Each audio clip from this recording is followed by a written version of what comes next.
So good morning. We're here in Dallas, and we have the pleasure of speaking today to a running candidate. Her name is Lauren Davis, and she's running for county judge. Welcome. Well, thank you. Thanks so much for being here. No, it's our pleasure. Ms. Davis, can you tell us a little bit why you decided to run for this office and what your role will be in the community here in Dallas if you get elected? Yes, so I ran because I was tired of government infringing on my life, just being in my life in a way that I had never seen before. The pandemic time frame really woke me up to just where we're at as a country. My husband and I are small business owners. We own barber shops, and so we were deemed non-essential. And so we had the police show up to one of our locations. They closed the doors for taking business license. Wow. So that was just a life-changing moment. And then I have two kids who have health conditions. One being a congenital heart defect. My son had 3 open heart surgeries. So the medical mandates directly impact his ability in life. You know, he's not really a candidate to become vaccinated against COVID-19. And that's because of his heart condition and myocarditis can affect him. So now as a mom, I have to worry about his ability to go to college or get a job opportunity or lose a job opportunity. And so I just didn't agree with the way the world was going. Yeah. And so I said, well, I'm going to do something about it. I'm not going to just complain. And so I stepped up to run for Dallas County Judge because they're directly over public health and these types of policies in the county. Okay, but for our audience, it's very interesting what we're speaking a minute ago. People might think that a county judge is actually a judge who sits on a bench in a courtroom and, make rulings, but this is not the case here in Dallas County. Can you tell us a little bit more about that? Yeah, so a Dallas County judge is much like a CEO. Okay. And the commissioner's court is like a board of directors. Okay. So look at it like a business organization. You have your leadership CEO, and then you have 4 commissioners, and you're one of 5 on voting. Okay. It takes 3 to hire, 3 votes to hire, 4 to fire on your big positions. Okay. And then you have many employees. The county has 6,000 employees. 1 in every 50 employed American is a county worker across the nation. Okay. So look at them like a massive employer, and they're over really important parts of our society, like the running of our elections. There's IT, human resources, Office of Budget and Evaluation, over the Sheriff's Department, the court systems, and public health, which in Dallas County is Parkland Hospital. They set a county tax rate, a hospital district tax rate. So it's all very high level executive skill set. And so you don't need to be an attorney, but that's all we've really ever had in Dallas County. And we really need someone who can lead as a private business CEO would lead. I see. Talking about mass mandates and public health issues here in Dallas, how did your opponent, the county judge, handle all those issues during the pandemic, and what are you proposing that is going to be so different for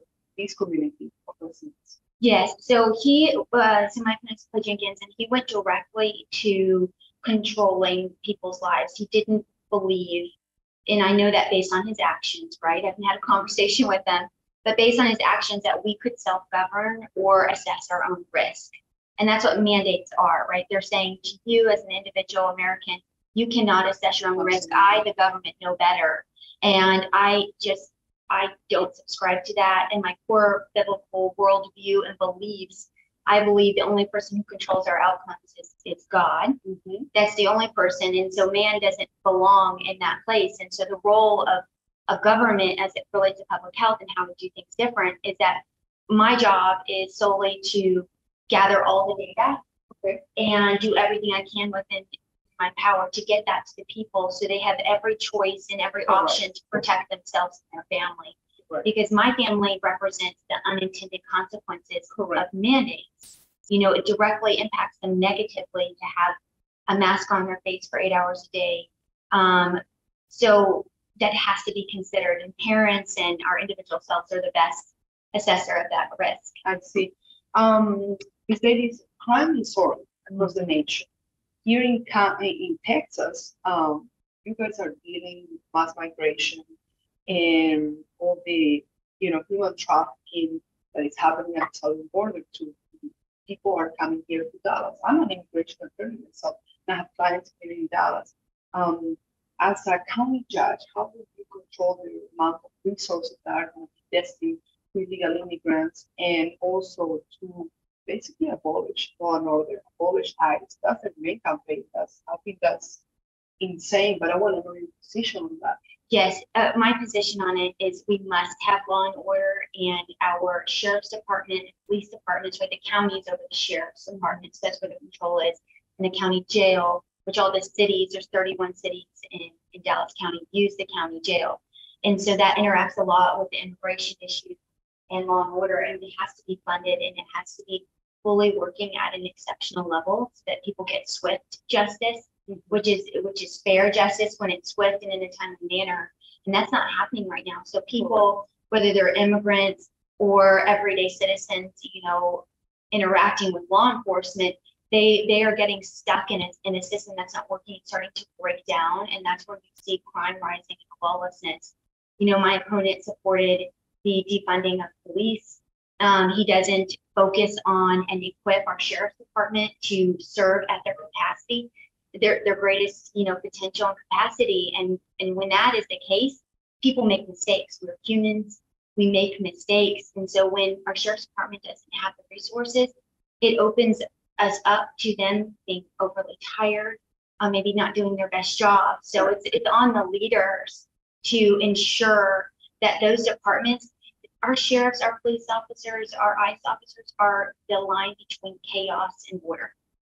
And so it has to be fully funded and taken care of. It should be like the top priority.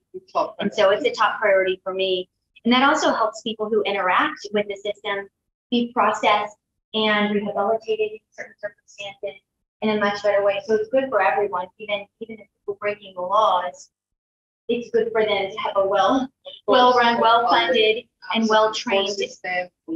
Yes, less room for error, greater chance at better outcomes on the other side of committing crime. Because we should have a society that's full of grace and forgiveness, but that happens from justice, right? Justice.